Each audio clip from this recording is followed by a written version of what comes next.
우리나라는 전 세계 최하위의 합계 출산율을 가지고 있는 0.69명 합계 출산율. 더 큰 위기는 항상 여러분에게 말씀드린 것처럼 영적 위기가 훨씬 더 큰 위기라고 생각을 합니다. 그러나 오늘 저희들이 사도행전을 통해서 하나님이 주신 말씀을 통해서 우리가 다시 한번 회복하고 또 말씀을 통해서 우리 이 영적 위기를 오히려 우리 믿음과 우리 신앙이 회복되고 치유되고 이를 통해서 하나님의 귀한 성령의 말씀으로 살아가는 성령의 사람으로 회복되는 놀라운 역사가 임할 줄로 믿습니다. 지금 신한대학에서 MZ세대 어노인팅 축제가 진행되고 있습니다. 그래서 바로 26일 날은 DMZ 피스를 통해서 전 세계 열방을 품은 전 세계 유일한 DMZ가 전쟁과 분단의 상징이라 한다면 하나님께서 역사하셔서 성령의 역사를 통해서 이 DMZ 전 세계 유일한 이 분단 지역이 문화와 예술을 통해서 놀라운 성령의 평화의 안전지대로 하나님께서 바꾸실 줄로 믿습니다. 그 비전 선포와 함께 오늘까지 신한대학에서 우리 다음 세대 다이나믹 MG DMZ의 어노인팅 축제가 지금 진행되고 있습니다. 이를 위해서 기도해 주시고 함께 참여할 수 있으면 좋겠습니다. 자, 오늘 이 시간에 제가 말씀드리고 있는 우리 다음 세대들, 여러분들 MZ 세대를 무엇이라고 MZ 세대를 말합니까? 여러분들 잘 아시겠습니다만은 Z 세대라고 말하는 것이 12살에서 25살까지를 Z세대라고 말을 하죠. 그리고 M세대라고 하는 것은 26살에서부터 시작해서 42살까지, 그러니까 12살에서 시작해서 42살까지를 MZ세대라 불러요. 그 MZ세대, 우리나라 인구 중에서 MZ세대가 35%를 차지합니다. 그러니까 이번에 대통령 선거에 절대적인 캐스팅 보트를 쥐고 있었던 것이 MZ세대예요. 이 MZ세대가 어떻게 나라의 방향을 잡느냐에 따라서 대한민국의 운명이 달려 있습니다. 그럼에도 불구하고 우리 MZ세대들은 어떤 세대입니까? 여러분들 어릴 때부터 글로벌 네트워크를 통해 가지고 SNS라든지 여러 가지 SNS 중심으로 된 디지털 유목민이거든요. 그러니까 텔레비전에 별로 관심이 없습니다. 주로 유튜브나 이런 게, 인스타그램 이런 모든 것들을 차지하고 있는 새로운 유목민들입니다. 전혀 시대가 다른 시대에 와 있습니다. 그런데 놀라운 것은 이 MZ세대가 가지고 있는 특성 중에 두 가지가 있는데요.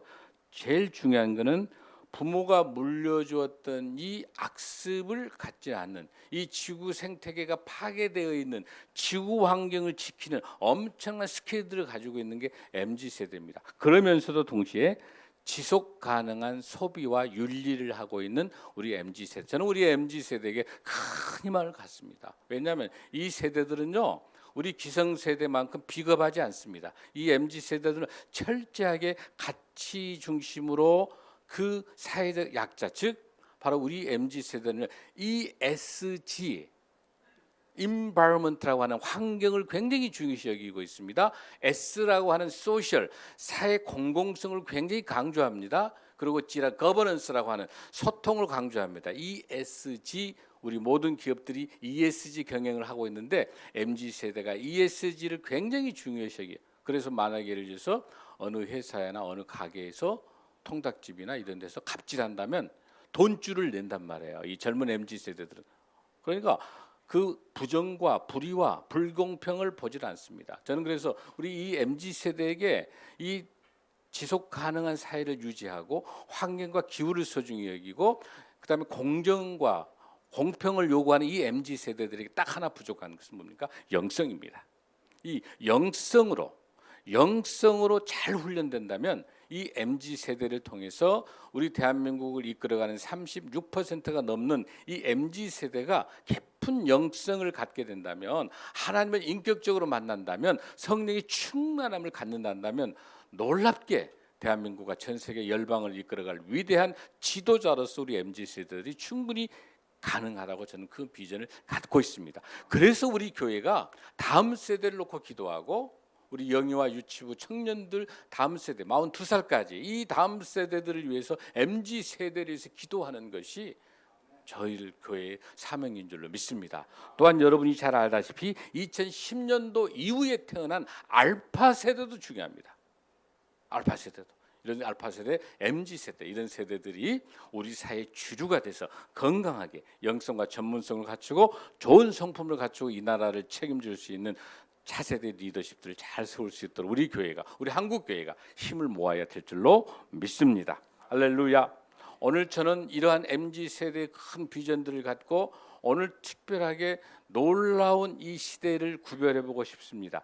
사도행전에서 볼 때 세계의 3대 대사건이 있습니다. 가장 먼저 첫 번째 우리가 역사를 바꿨던 위대한 제 첫 번째 만남은 뭐냐면 바로 우리 예수님께서 십자가에 부활하시고 가장 먼저 오순절날 마가의 다락방에서 바로 놀라운 성령님을 만났던 그 마가의 다락방의 놀라운 오순절 사건이 우리 인생에서 역사주 전 세계 역사에서 가장 중요한 첫 번째 만남입니다. 할렐루야. 이 만남이 저와 여러분의 축복인 줄로 믿습니다. 할렐루야. 두 번째의 역사적으로 세계사적을 변화시켰던 두 번째 만남은 무슨 만남이냐면 바로 스데반이 순교하고 스데반 바로 앞에서 그 옷자락을 다 남겨놓고 그 현장 속에 스데반의 고백 속에서 저들을 용서하여 주옵소서라고 하는 그 메시지를 간직한, 그럼에도 불구하고 그 유대의 율법주의에 앞장섰었던 사울이 바로 다메섹에서 그 만나는 놀라운 그 순간, 우리 예수님을 만났던 그 사울이 예수님을 만났던 다메섹 사건이 전 세계 역사를 바꾼 위대한 두 번째 만남인 줄로 믿습니다. 이 사울이 다메섹에서 우리 예수님을 만나서 이방 선교의 문을 통해서 그 복음이 전 세계 열방으로 번져서 지금으로부터 140년 전에 우리 조선 땅에 바로 복음이도 언더우드 아펜젤을 통해서 이 선교사의 복음이 오늘 저와 여러분이 오늘 이 시간에 우리 예수님을 만날 수 있는 놀라운 그 역사의 사건이 바로 다메섹에서 그 순간 우리 예수님을 만난 바울의 그 역사적인 사건이 두 번째 사건으로 볼 수 있습니다. 할렐루야.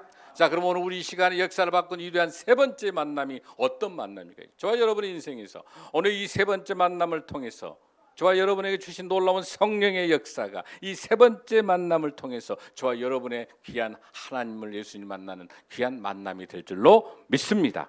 바로 그 만남이 바로 가장 사도행전의 가장 중요한 장 중에 하나인 바로 이 10장에서, 지난주에도 10장을 제가 여러분에게 말씀을 전하면서 우리 인생에 있어 역사를 바꾼 첫 번째 놀라운 역사가 사도행전 속에서 오늘 이 시간에 세 번째 만남을 갖습니다. 이 세 번째 만남이 저와 여러분의 만남을 통해 성령의 역사가 임할 줄로 믿습니다. 바로 그 만남 누굽니까? 고넬료의 가정에 임한 성령의 놀라운 그 은혜, 복음의 역사가 역사를 바꾼 위대한 세 번째의 만남입니다. 오늘 저와 여러분은 놀라운 역사적인 선교사적으로 세계사적으로 너무너무 중요한 세 번째 이 만남의 거룩하고 고귀한 복음의 역사의 성령 행전 앞에 서 있습니다. 할렐루야. 여러분의 내재적인 성령이 충만함으로 오늘 이 말씀이 저와 여러분의 생명의 말씀이 되기를 간절히 바랍니다. 할렐루야.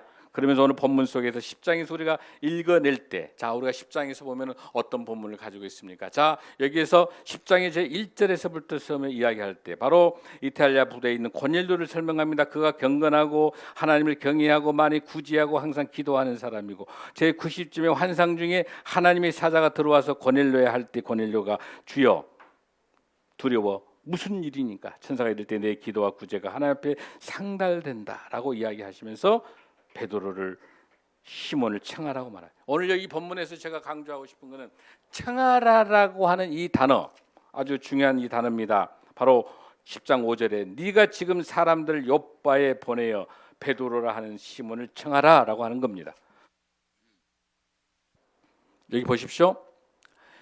이 10장에서 나타나는 인물이 지금 고넬료라고 하는 인물이 지금 나타나기 전 단계에서 뭘 설명하고 있습니까? 하나님께서 주시는 두 인물을 비교하고 있습니다.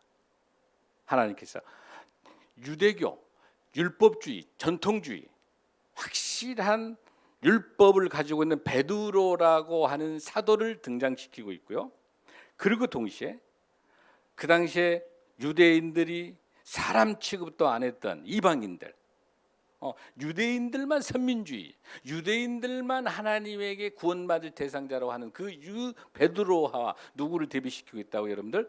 고넬료라고 하는 사람. 고넬료는 누굽니까? 이탈리아의 백부장입니다. 이방인입니다. 그런 사람이죠. 그 이방인, 그 당시에 누가 유대인들이 완전히 개돼지 취급했어요. 인간으로 취급도 안 했던 그런 사람들이, 이방인들이. 그런데 여기는 그 당시 로마의 지도자죠. 백부장이 군인이죠. 근데 그 사람이 누구를 만났습니까? 지금 하나님을 만나서 경건하고 신실한 하나님의 사람이 돼서 늘 매시에 기도하고 또 구제하고 하는, 정말 그런. 근데 제가 여러분들 지난주에 기억나신가 모르겠어요. 여기서 고넬료는 구원을 받았는가 받지 못했는지 아직 답을 안 했죠, 여러분들. 기억나세요? 자, 만약에 이 고넬료라는 사람이 구원을 받았단다면 베드로를 보낼 이유가 없죠. 즉 이 고넬료는 누구만 안다? 하나님은 알아요. 근데 누구를 몰라야지? 예수님을 몰라요. 우리 많은 크리스찬들이 지금도 하나님을 아는 크리스찬들이 있지만 예수님을 모르는 크리스찬들이 너무 많아요. 종교인이에요. 율법주의예요. 예수님을 몰라요. 예수님은 나의 죄를 대신하여 십자가에 돌아가. 우리 엘드림 대학은 워낙 많이 들으셨죠. 내 죄를 대신하여 십자가에 돌아가신 예수 그리스도가 나의 구주시고 나의 인생의 방패시고 나의 피난처시고 예수님이 내 안에 계시기 때문에 나는 구원받는 예수 그리스도의 제자다. 할렐루야.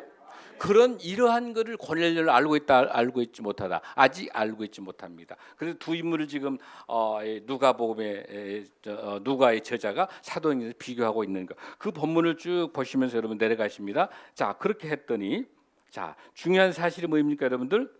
무두장이 시몬의 집에 유숙하고 해변에. 아까 그랬죠, 여러분들. 그 당시 무두장이도 완전히 천민인 거예요. 아주 그냥 다 버려졌던 사람이죠.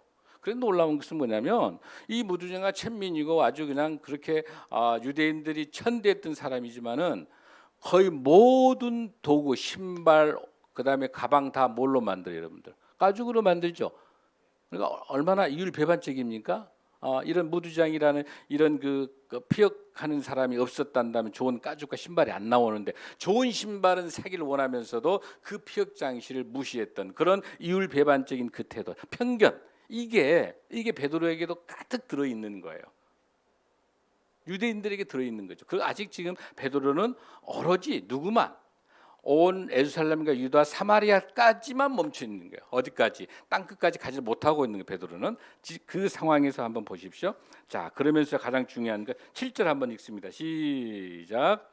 마침 말하던 천사가 떠나매 고넬료가 집안 하인 둘과 부하 가운데 경건한 사람 하나를 불러 이 일을 다 이루고 욥바로 보내니라. 할렐루야. 자, 우리 하나님께서 주신 귀한 말씀 중에 두 가지 기억하라고. 첫 번째 뭐였습니까? 오늘 고넬료와 같은 베드로와 같은 위대한 하나님의 사자도 중요하지만 더 중요한 건 뭐예요, 여러분들? 이 고넬료에게 말씀에 순종해서 같이 간 하인, 보잘것없는 하인 같지만 이 하인 두 사람과 그 경건한 병정한 사람, 이 세 사람이 없었으면 복음이 역사가 진행될 수 없다는 사실. 할렐루야. 그 환상 속에 나타나서 고넬을 통해서 보냈던 그 두 명의 하인과 그 경비병 있는 경건한 사람을 통해서 드디어 오늘 9절이 이어지고 있습니다. 9절 읽습니다. 시작. 이튿날 그들이 길을 가다가 그 성에 가까이 갔을 그때 베드로가 기도하려고 지붕에 올라가니 그 시각은 제6시더라. 그러니까 평상시에 베드로가 원래 지금 이 12시는 정해진 시간에 기도하는 시간이 아니에요. 근데 그때 그러니까 성령의 은혜를 통해서 하나님께서 역사하고 계시니까 그 점심 시간 12시에 기도하려고 그 무두쟁이, 그 이제 피역공이 그 집 옥상에 올라가는 거. 올라가서 지붕에 올라가서 그 시간에 기도를 하는데 자, 10절 시작. 그가 시장하여 먹고자 하며 사람들이 준비할 때 황홀한 중입니다. 지금 배가 굉장히 고픈 상태죠, 베드로의. 그런 상태에서 자, 11절 시작. 하늘이 열리며 한 그릇이 내려오는 것을 보니 큰 보자기 같고 네 길을 메어 땅에 들이웠더라. 그 안에는 땅에 있는 각종 네 발 가진 짐승과 기는 것과 공중에 나는 것들이 있더라. 할렐루야. 이 안에는 모두 음식을 요리한 음식 재료가 들어있는 거예요, 여기 안에. 보자기는 아니에요. 보자기 같은 환상 속에 환상이 나타나는 거예요. 딱 그 안에 이제 근데 거기 안에 뭐 보니까 도저히 이 레위기 율법상 봤을 때 먹을 수 없는 게 들어 있는 거예요. 그러니까 베드로 입장에서는 그걸 먹을 수 없으니까 뭐라고 이야기합니까? 시작 13절 시작. 베드로야 일어나 잡아먹으라 하거늘 베드로가 이르되 주여 그럴 수 없나이다. 속되고 깨끗하지 아니한 것을 내가 결코 먹지 아니하였나 한데. 자, 중요한 사실은 이걸 하나님께서 깨끗하고 먹으라고 하는데 베드로는 자기 가진 율법에 대한 편견을 통해 가지고 먹을 수 없나이다. 하나님의 말씀. 이걸 한 번도 아니에요. 몇 번? 세 번이나 하는 거예요. 세 번이나. 보십시오. 자, 14절 시작. 베드로가 이르되 주여 그럴 수 없나이다. 속되고 깨끗하지 아니한. 자, 15절 시작. 또 두 번째 소리가 있으되 하나님께서 깨끗하게 하신 것을 네가 속되다 하지 말라 하더라. 하나님께서 얼마나 답답하실까요? 계속 베드로야 먹어라 하는데 베드로는 못 먹겠습니다라고 하니까 하나님을 믿는 율법을 믿고 있는 베드로가 하나님 말을 안 믿고 있는 거야. 책에 있는 거는 모세오경은 믿고 있는데 하나님의 음성을 안 믿고 있는 거 얼마나 아이러니컬해요, 여러분들. 저와 여러분도 그러지 않은가 모르겠어요. 신앙생활 한다고 하지만은 하나님의 음성을 주면서 우리에게 성령이 역사하고 계시는데 자꾸 내 편견, 내 고집, 내 경험, 내 학벌, 내 경험, 내 경륜, 내가 장로니 권사니 뭐 내가 목사니 뭐 이런 저런 것들이 나의 신앙을 가둬놓은 편견 갖고 있는 베드로. 여기서 중요한 것은 뭐냐면 이 하늘에서 보여있는 이 보자기에 들어있는 모든 음식들은요 먹는 음식의 개념이 아니라 이방인을 대표하고 있는 이 이방인들에 대해서 먹으라는 이방인들을 영접하고 받아들이라고 하는 하나님의 성령의 음성인 거예요.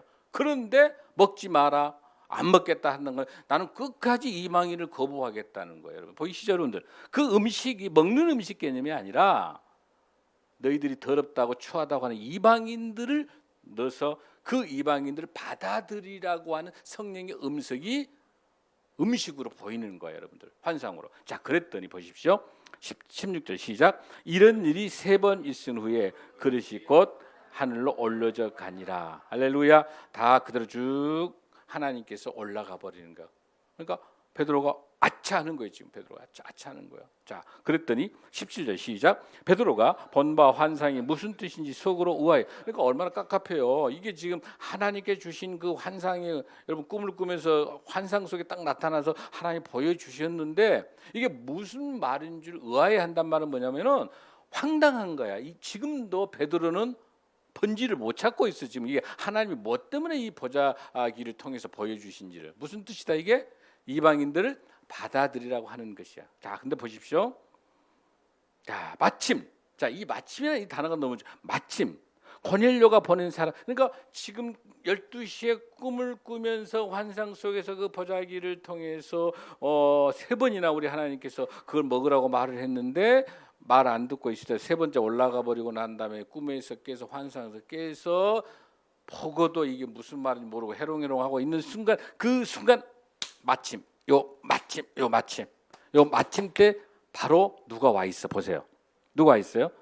자, 바로 고넬료가 보낸 사람들이 시몬의 집을 찾아 문 밖에 서서 놀랍죠? 그러니까 그 베드로가 환상을 보고 나서 깨서 있는 그 순간 타이밍하고 어디에서 가이사라에서 부지런히 와가지고 와서 누구 집 앞에 그 무두쟁이 집 앞에 시몬의 집 앞에 딱 멈출 때 마침 이게 우연입니까 여러분들? 성령의 역사인 줄로 믿습니다. 아멘. 성령님께서 이 시간표를 정해줘. 저와 여러분에게 있어서 여러분의 인생에 있어서도 성령에 깨어서 늘 말씀과 찬양과 기도하고 성령에 깊숙하게 성령에 깨어있게 된다면 이 타이밍을 하나님께 주실 때 마침이라는 이 단어를 쓰는 기적이 있을 줄로 믿습니다.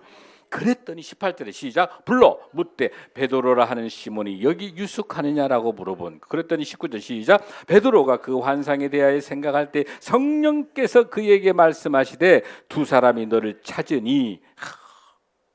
마치 지금 두 사람이 너를 찾으니 그랬더니 20절 시작. 일어나 내려가 의심하지 말고 함께 가라. 내가 그들을 보내었느니라 하시니. 할렐루야. 하나님께서 성령님께서 그들을 보내셨습니다. 할렐루야.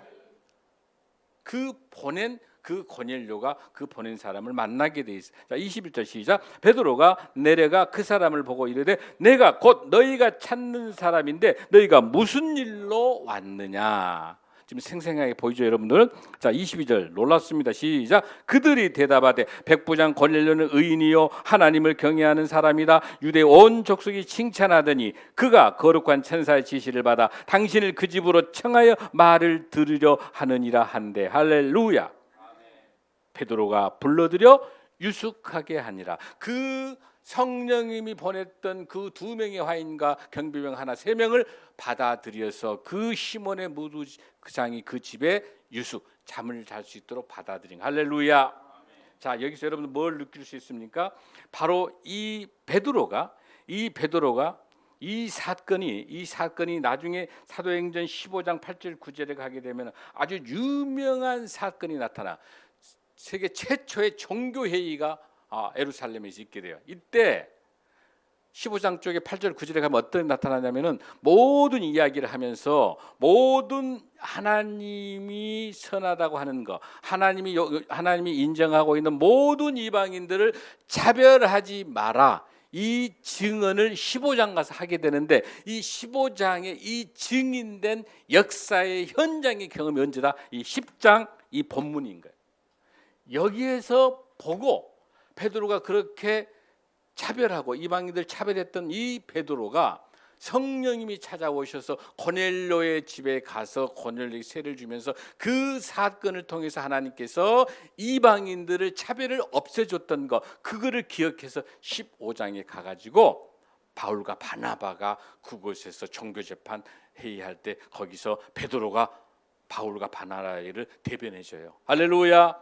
이 모든 사건들이 우연입니까? 철저히 하나님의 시간표 속에 있는 거고, 인류 역사를 바꿨던 세 번째 이 만남, 이 고넬료의 만남. 그러니까 사실 이 본문은요, 고넬료가 주인공이 아니에요. 베드로가 주인공이 아닙니다. 이 본문은 누가 주인공입니까? 성령님, 하나님, 우리 예수님께서 역사하시는 성령의 역사가 주인인 줄로, 이 주인공인 줄로 믿습니다. 이러한 본문을 근거로 우리 주님께서 말씀하고 계십니다. 무슨 뜻이겠습니까, 여러분들? 모든 것들은 어떤 것들보다도 이 성령의 음성을 듣는 게 중요해요. 할렐루야. 자, 우리가 사도행전 4장 12절 말씀 한번 보겠습니다. 시작. 다른 이로서는 구원을 받을 수 없나니 천하 사람 중에 구원을 받을 만한 다른 이름을 우리에게 주신 일이 없음이라 하였더라. 할렐루야. 오직 예수 그리스도만이 구원자 되신 줄로 믿습니다. 그 누구를 가지고도 우리가 이해할 수가 없는 것입니다. 그래서 이 구원받을 수 있는 방법은 뭐예요, 여러분들? 오로지 하나님의 말씀밖에 없는 거예요. 자, 베드로전서 1장 23절 말씀입니다. 시작. 너희가 거듭난 것은 썩어질 씨로 된 것이 아니요 썩지 아니할 씨로 된 것이니 살아있고 항상 있는 하나님의 말씀으로 된. 할렐루야. 하나님의 말씀으로, 하나님의 말씀으로, 이렇게 하나님의 말씀으로 우리를 늘 성령님께서 깨우치고 그렇게 생각나게 하여 주시고 말씀으로 회복될 때 저와 여러분이 날마다 부흥의 역사가 일어날 줄로 믿습니다.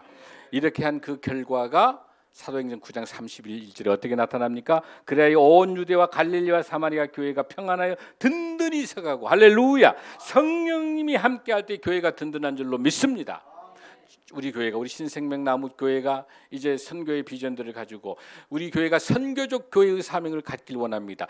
미셔널 처치란 선교적 교회는 마을 목회인 거예요. 이 교회가 들어서 있는 이곳에 고독해서 고독사로 죽어가는 사람이 한 명도 없도록 이 교회의 사랑으로, 긍휼한 사랑을 통해서 예수님을 전하는 사역이 선교적 교회의 사명인 줄로 믿습니다. 또한 우리 교회와 가장 가까이 있는 곳에서 장애우가 있습니까? 정신적으로 고통받고 있습니까? 경제적 어려움이 있습니까? 아니면 우리 다문화입니까? 어떤 것이 무엇으로 고통받고 있는 우리 이웃이 누구인지 그 고통을 통해서 같이 울고 같이 웃고 함께 할 수 있는 그런 교회가 선교적 교회인 줄로 믿습니다. 우리 교회가 그런 선교적 교회 사명을 감당하기 위해서 바로 이 마포 이 대흥동에 한 명도 고독사가 없는 교회, 한 명도 고독사가 없는 그런 동네를 위해서 우리 주민자치센터와 함께 마포구와 서울시와 함께 이런 프로젝트를 진행하고 있는 이유는 뭐냐면 우리 교회가 이 지역사회에 꼭 소중한 교회, 없어서는 안 되는 그 교회, 하나님이 기뻐하신 교회, 바로 그 유대인들 중심으로 되어 있는 이 베드로에게 고넬료를 통해서 역사하시는 이방 선교로 역사하시는 그 증인된 삶을 만드는 베드로와 고넬료와 대표적인 두 주자를 세우셔서 성령님께서 비교시키시면서 마지막 베드로에게 복음의 사도로서 끝까지 바울과 바나바의 그 사역을 지지발언할 수 있도록 15장에서 역사한 것처럼 하나님께서 사도는 사도대로, 하나님의 사람은 하나님의 사람대로, 또 이방인은 이방인대로 땅끝까지 복음을 전하는데 귀하게 쓰임받는 우리 모두가 될 줄로 믿습니다. 하나님께서 주신 우리에게 주신 위대한 사명, 마태복음 28장 19절 20절 말씀을 함께 크게 봉독합니다. 시작. 그러므로 너희가 가서 모든 민족을 제자 삼아 아버지와 아들과 성령의 이름으로 무엇을 베풀고 세례를 베풀고 내가 너희에게 분부한 모든 것을 가르쳐 지키게 하라. 볼지어다 내가 세상 끝날까지 너희와 항상 함께 있으리라. 할렐루야. 모든 민족을 제자로 삼는 저와 여러분이 될 줄로 믿습니다. 이 모든 민족에게 우리의 땅끝이 어디입니까? 바로 저와 여러분의 가정입니다. 우리 교회입니다. 아니면 마포입니다. 대흥동입니다. 여러분이 있는 가장 가까이 있는 곳에 여러분의 가정 자녀들입니다. 아니면 여러분이 속해 있는 공동체입니다. 여러분의 직장입니다. 여러분의 사업입니다. 대한민국입니다. 여러분이 속해 있는 모든 그 공간들이 땅끝입니다. 할렐루야. 그곳에서 제자 삼는 놀라운 성령의 역사가 임할 줄로 믿습니다. 오늘 이제 여러분 기대하십시오. 다음 주에 놀랍게 하나님께서 고넬료와 그의 친척들과 가까운 친구들을 미리 다 준비해 놓고 바로 베드로를 맞이하는 그 간절한 하나님의 말씀을 사모하며 그곳에서 이제 놀라운 세 번째 만남의 접촉점이 다음 주에 있습니다. 기대하십시오. 할렐루야. 다 함께 일어나시겠습니다.